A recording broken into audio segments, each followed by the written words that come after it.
So welcome to the Fireside Chat. We've been asked by some folks to continue to record this. So we are doing that, or we're trying to anyway, which means I'll try to repeat your question when you ask one. But I've told Stephanie coming in here, sometimes y'all ask questions that are long enough and complicated enough, I can't repeat them. So we'll see how I do with that. I may bring a microphone to you and let you say it instead of me. Okay, so welcome. Thanks for coming. Appreciate you taking the time to be here. This is the Fireside Chat. We've just had a resident meeting, and at the resident meeting, y'all hear me make a speech, but at the Fireside Chat, you ask me questions and I try to answer them. So here we go. Who has a burning question? Yes, ma'am. So the question was, we've heard from the CDC that this new variant that is out of the coronavirus, which I believe they're calling the Delta variant, is more contagious even than the original, and that we should put our mask back on. So the CDC, I have read what they have said, and they have said that they are recommending that even people who have been vaccinated, when you get into groups of people, you should wear a mask. We have not required that at Still Hopes. We have required it of staff. Our staff are more in the 50 to 55% vaccinated range. The residents are almost in the 100% range of vaccinated. So we haven't given you that direction and told you you have to do that, but that is in fact what the CDC has recommended. They sent out a mandate. Okay, she said they have sent out a mandate. So, yes. Wouldn't necessarily be in here. So he's given the clarification. He believes what that was talking about was in areas of high contact. Contact really has a lot to do with how long you're in close proximity with one another and who you're in proximity with and what the air circulation would be in that area. So in our common areas, you're in well circulated and ventilated air areas. These all have fresh air makeups. And wherever we could, we brought in more fresh air. So if you felt it being a little warmer or a little stickier on Friday, we may feel that worse. But we've tried to add extra fresh air in. That's one of the CDC recommendations to exchange the air faster, is to bring in more fresh air. It is any commercial building you walk into that's not old. There's been a requirement for a long time that in all air conditioning systems, they mix fresh air in with air conditioned air. So you're never just getting recirculated air, but we've richened that mix of fresh air during these COVID days. Yeah, I'm still going to try to repeat the question. What he's asking is, if there's around 45% of our staff who have not been vaccinated, what are we doing to encourage them to become vaccinated? We talk about how much they care about you, and that caring about you and being here means that they should get vaccinated. We encourage them to get vaccinated. We offer to pay their time to go get vaccinated. We've offered them free gifts if they do get vaccinated. And we've encouraged. But I got to tell you, there's a lot of misinformation out there, and we've got a lot of staff who've listened to that and who have a horrible fear of that vaccine, to the point they've said, if you ever mandate it, I'm out of here. And we can tell you that if they left, we don't have enough staff now to do what we've got to do. So we're in a position right now where we can't mandate it. Now, I do know 5 hospitals in North Carolina have just announced that they are mandating it for their staff. You know, I almost wish, and I've said this out loud, and my staff heard me say it, I almost wish that either the state or the State Hospital Association or the State Nursing Home Association would say, we're mandating it across the board. If we all mandated it, where would the staff go? But when one person like us steps up and says, we're going to mandate it, if they leave us, there are jobs out there, jobs with bonuses and sign-on bonuses and all those things that aren't asking them to be vaccinated. So we're walking a fine line, and everybody knows that. So I'm not telling you anything you don't already know if you've thought about it, but that's where we are. We'd love to see everybody get vaccinated. But so far, our federal government and our state government has said it's people's choice, and they get to choose. So we haven't gone against that at this point. Status of the forest, that was talked about yesterday in the resident meeting, and I left before it was talked about. So I believe what I was told was that it's going to be done on Thursday and Friday of this week. Is that Matt? Okay, I'm seeing heads nod. They'll finish. What's being done? Trees are being removed that are dangerous. Yeah. The question was, what's the story with the forest? What's going on with the forest? So we did have a tree that part of the tree fell. We've had an arborist in to look at all the trees, and the trees that need to come out based on that arborist review are coming out Thursday and Friday, and then we can reopen. And we will be looking to replant some trees in the forest. So can't plant them as big as what we're taking out for sure, but we'll plant what we can. Water is an issue there. If you can't get water to a tree, you got to be careful how large you plant or it won't live. So we won't put really big stuff down there. We'll have to go with small stuff because we'll have to carry the water to it. Next question. I saw another hand. There you are. Well, Main Street, yeah. Her question is, when are we going to replace the art we took down off of Main Street so that Main Street doesn't look boring? I had that same conversation with somebody else today. It was on staff. That artwork, there was artwork there. It was taken down and put in storage for this time period and then was to go back up. My staff's still looking for it. We think we have found it, but I've got to go actually look at it and see. They sent me pictures, and I'm not sure that what they've found is exactly the right stuff. But we are going to find that, and we'll put that back up. But it was carefully put away. But when you carefully put something away in 1 million square feet, a year and a half later or 2 years later, it's a little tough to find, as some of y'all might imagine. But we're looking for it. And again, they think they have found it, so we'll see. But we'll get, if it's not the right art, we've got a lot of art. We can get art on the wall. We'll just, if we can't find what was there, we're going to get with the art committee, make some selections, and put some stuff up. But you're right, it is boring. Next, yes. Her question is, do I have any idea when we're going to get furniture for the new building? There's furniture missing all over that building. I got a list last week of stuff that will be installed in about a week. And there was at least 2 chairs in the basement that I saw. I can't remember the whole list, and it's not all there. There's still some that's scheduled for August the 8th for a delivery then, and that would be delivery into Columbia. Then it has to be gone through by the installers and then brought and installed. But they're scheduling an installation right now that had those 2 chairs in it and some others and a lot of artwork. Because there's a lot of artwork missing from that building. The signage is finally starting to go up. The final pieces. It's amazing how much signage is not required to open a building. Because we had to put up the signage that was to open the building. Paid extra for that to get expedited shipping, and now the other stuff is beginning to come in. A couple of things went up wrong. They're being redone. A couple of those went back up today correctly. So we're getting there. But boy, it's been tough. The supply chain is absolutely broken. And I really worry that this Delta variant thing, as I watch what's going on around the world with that, is going to keep that supply chain broken for another good little while. We have still not got a final price on the bistro. I'm supposed to get it today, but I was supposed to get it last Wednesday too. And that's the same thing, is there are some of the subcontractors who are afraid to quote the job because they don't know if they can even get what they see that they think they can get at the price they think they can get it. I can tell you that since we started on this, the price has moved at least $300,000 on a $1 million project. That's what's going on out there in the real world. That's why you see housing prices just escalating like crazy and new starts not happening. So we're still in the soup with construction and building materials and even furniture and fixtures. I'm hearing people tell me that they're trying to buy a new sofa and they're hearing it'll be delivered in 6, 8, 9 months. I know my wife decided we had to have one. It took us about 9 months to get it. Thankfully, I talked her out of getting rid of the other one because they told her it'd be in 2 months. So in 7 weeks later, she's going, we need to get rid of that. And wait a minute. I think we should wait. Anyway, yes. I don't have, her question is, do I still have a December 31 date for the finishing of the pub?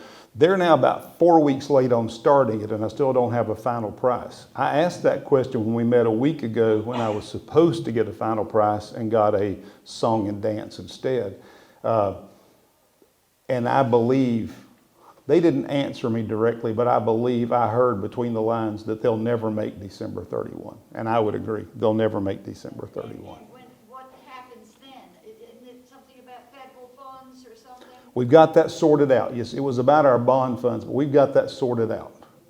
We actually, because of just good stewardship on management's part of how we controlled and managed construction, and people coming on in and moving in, we've paid off all the short-term bonds that we borrowed. So we had some money we just didn't borrow. Part of it we were borrowing for the bistro. But now that we've paid that bond off, all those rules about that short-term bond went away, and that's where that rule was. So now that we've got them paid off, we won't have to answer to anybody for how we spend that other money. We've got it earmarked for the right things, but we won't have to make a report by December 31 or just the way that was written before. If we still had that bond open on December 31, whatever money we hadn't spent, we would have had to use to pay down debt. But we never borrowed that money.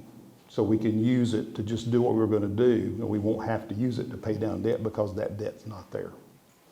That may be a little complicated, but hopefully that made sense. Yes, ma'am? So her question has to do with when you're outside your apartment and you push your button, that she believed that wherever she was, we would know where she was outside her apartment, could come to her. Sometimes we know that you're outside your apartment and where you are. Other times, it still tells us that you're in your apartment, and we start there. So it's not, and we said that from the beginning. This is a better system than we had. There is no foolproof system. It does not exist. If it did, we would have bought it if we could afford it. We've got the best one that's out there, but it does not always know exactly where you are. And there is a margin of safety related to being outside your apartment and pushing your pendant, but it isn't fail-safe. There's a margin of safety in the forest. We have repeaters there that should sense you and see you and do that. But if one of those repeaters is down, they all work off of electricity. If one of those is down, one of those has gone bad, then it's possible that you push your pendant and where you are, the other repeaters don't pick you up. So it's a margin of safety, and it's better than what we had, and it's the best we can buy. But don't think of it as I can never get in trouble, because that's not what it is. And I don't know that it'll ever be that. Now, there is a system I'm trying to think of what's the jitterbug telephone. They sell something. It's much larger than the pendant you wear, and it's much heavier because it's a phone. But if you want that kind of margin, they make one you can carry that uses cell service, and as long as you've got cell signal, it will tell them exactly where you are, and they can tell whoever you've told to tell. So if you want more than what we got, it is out there, but it's out there where you would buy it individually, not where we would buy it as a company. So if you want to talk about that, we can talk about it. I would like to see. Yeah, we're going to hunt till we find you, but except now, I will tell you, we hunted one day for a lady who had pushed her pendant by mistake and went to the State Museum. We didn't find her. She found us before we found her. So it is possible, but if you're here on the grounds, we're going to find you because we're going to look until we find you. When you push that button, here's you have given us. When you push the button or pull the cord, you've given us permission to enter your apartment. Okay, we don't need your permission from there on. If you use the button, you've given us permission. What you may have forgotten is you've also given us permission to call a family member and let them know. Okay. So you may say to the person that comes, no, don't call my daughter. If your daughter is who's on that list is who we're supposed to notify, when you push the pendant, you already told us to call your daughter, and we're going to call her. Okay? That's just how we do it. Can y'all imagine how many daughters would hate us if we didn't do it that way? We used to be in that boat. That's why we don't do it that way anymore. So her question is, if we have to get booster shots, will we be offering those, and will we be offering multiple kinds? I have no answer for that question. So far, the CDC is not admitting that we will need booster shots. What they're saying is that we won't need them. So they're giving us no instruction and no direction. So I have none to share with you. We listen to them. They will have a plan. If they come out and say booster shots, they will have a plan, and we will put that plan in place. Since we've done what we did, every shot that they delivered here was Moderna. So everybody here at that time got the Moderna shot. Obviously, in our short-term rehab, we've had people about every 20 days that population turns over. So we've had people come from hither, thither, and yon into there that have other kinds of vaccines. We've got some people who've moved in since then who didn't get the Moderna, who got something else, that are in long-term care or even in an apartment or a cottage. So it is going to get more complicated when that time comes if they tell us you have to have the booster from the same shot dose. But we know already that they're taking people who had the Moderna series and now giving them the Pfizer series. So we know that. We've seen that happen. So it's anybody's guess at this point. Agreed, Mr. Physician? Yeah, completely agree. Okay. Take what you get. Yeah, his answer is take what you get. If they offer you one, take it. His question is, if we do a new traffic study, is it going to take into account that some people would go out of that entrance were it open, the C Avenue driveway, that some people go out and turn left while others might turn right? Will it take all that into account? Supposedly it will, and supposedly it did last time. That's the best answer I can give you right now. We can certainly talk about that with whoever we hire to do that study to be sure that it's done that way. I'm glad you brought that up. He brought up the memo that I sent out after. Everybody who went with us over to West Columbia to talk about opening up C Avenue, whether we invited you or whether you just came, we got a complete list of all those folks and sent a memo out to those folks about that evening. One of the things I'd like to be sure we all know, I got a phone call just yesterday from the West Columbia mayor. His name is Tim Miles. So I want to be sure everybody understands and knows that Tim is who came to us and said, I've been visited by one of your residents who has asked, why did the city not let you open that? I think it should be opened. I encourage you to go back and ask again. But what he called me yesterday and said was that he was hearing back in his office that there were residents who were saying that he was against it. He was not against it. I mentioned that to Emily Ginyard, who said, well, I heard somebody the next day who was at that meeting saying that they were surprised that the mayor was against it. And she said, what gave you that impression? She thought the guy, or he, I don't know whether it was a woman or man, thought the guy chairing that meeting was the mayor. So that, I think, is the misinformation. But the mayor is not against it. The Zoning Appeals Board, where we were, is not a political body. It's a judicial body. The mayor can't, at that meeting, stand up and tell them what to do. But at that meeting, he was there, but he really couldn't stand up and say anything there without having violated that judicial body's sanctity to make their decision without being politically coerced. So that's how that all went. We do have some strategies working about what we will do next. I have had one conversation with our attorney. There is several things that can be done, but we're still looking at it. So I don't have hard answers about that, but that's kind of what's going on. If you got ideas about that, feel free to write me a note, send me an email, call me, come see me, whatever you want to do. Update, do I have an update on the proposed child care center? I have, I guess, some update on that. We, when the board last met, they did reaffirm that we're going to move forward with that. The development committee has to get, that's the committee of the board has to get together and restart the capital campaign. To my knowledge, they haven't met to do that. But I was given permission by the board that at the right time to move forward with hiring a director and beginning the development design process to get the building ready to build. So my plate's been pretty full and I have not done that, but right now I'm just about there. It's on my calendar to get started on that. And I've got a couple of people who I've got red circles around for that job. So I'll be working with them first, and then if I can't find him, get one of them to say yes, then we'll be looking at doing a more of an advertisement and seeing who we can find for that job. I don't know that anybody's here that would be able to tell me how we started the wellness program and wellness center, but I'll take you on that journey. When we decided to build a wellness center, the first thing we did was hire Denise Heimlich. We had no building, we had no program, but we hired the director because we knew in order to come up with the right program and to get the support of the residents, because we were going to build it with gifted funds, that we needed somebody here to lead that charge that knew what they were doing. And if we were going to design the building correctly, we needed somebody that knew what that looked like, because we were novices at that. You may not know this, but we're novices at childcare too. So we're following. That pattern worked so well for us. We found Denise, we brought her here. She helped design the building, she helped design the program. She engaged residents and started working what programs she could, and then we ran a capital campaign, and everything we did about that was successful.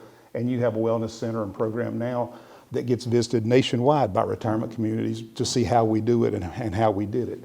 That's how we're going to do childcare as well. That's why we'll hire that person first. We've got to find, just like we found Denise, the expert in senior wellness and fitness, we need to find that expert in childcare, so that we've got a great program from day one and help design, because we're going to build a new building. We need to build it right. This is one of those things where I talk about all the time with Phillips. We can afford to do things, but we need to do them right the first time. We can't really afford to make a $1 or $2 million mistake and then just sweep it under the rug and move on. We need to get it right. So that's the reason we'll spend a few salary dollars on the front end in order to get the design right, so that the building matches the program, and the program is something we'll be proud of. So that's where we are on that. More than you wanted to know, but that's where we are. Yep. She's asking, do we simply trust the visitors who are coming here that say they're vaccinated and that move around among us, that they really are vaccinated? And my answer to that is, I trust you, the residents, to do that. We ask you to police that for yourselves. We don't have the staff to police it. And it will not seem friendly to your visitors if we start doing that. But we do trust you. We believe that you won't invite somebody here and put yourself and others in jeopardy. So if you're not trustworthy, raise your hand.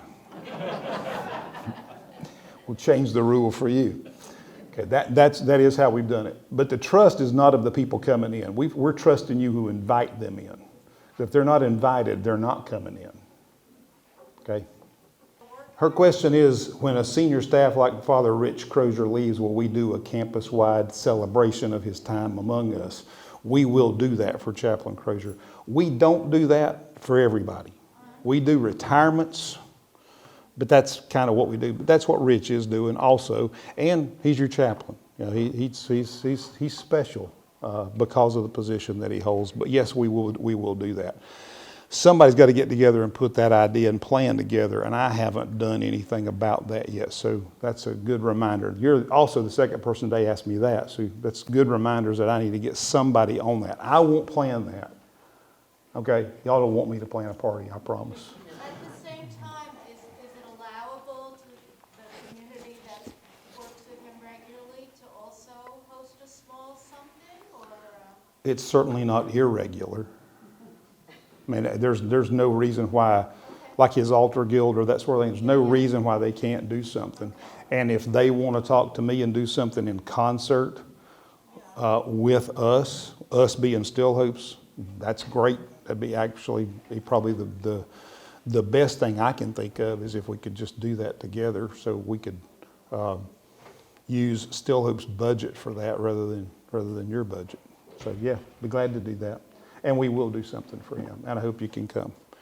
I'll talk about the dog park. That's one we asked y'all about, along with some other things about using some space in the forest. And that one was the most controversial of all. There were people who really wanted it and people who really didn't want it. There were people who said, you can't spend my money that way. That's crazy. We don't need that. we have limited space and there's so much more that would make so much more sense, so don't do that. But then there are other people who said makes the most sense of anything, but there wasn't a clear direction out of that survey on that specific one. The reason I bring it up is because it was the most controversial, but it was kind of like a 50-50 split on we really want that or we really don't, and not much in between. I'm still not telling you we won't do the dog park. I'm just saying that's just an example of how we got to make decisions sometimes. Thank you very much. You're welcome. I tell people all the time that the unique part about this job is that I never make anybody happy. Everything I do is a compromise. I listen to all the voices. I try to make the decision that'll make the fewest people the most angry. Or maybe the most people the most happy. But I never find one where I can make a decision that made everybody happy or everybody sad. That's the way decision making is in a community of people. Yes, ma'am. All right. Everybody good? Y'all been very, very kind to spend an hour with me. Thank you very much. We'll do it again next month.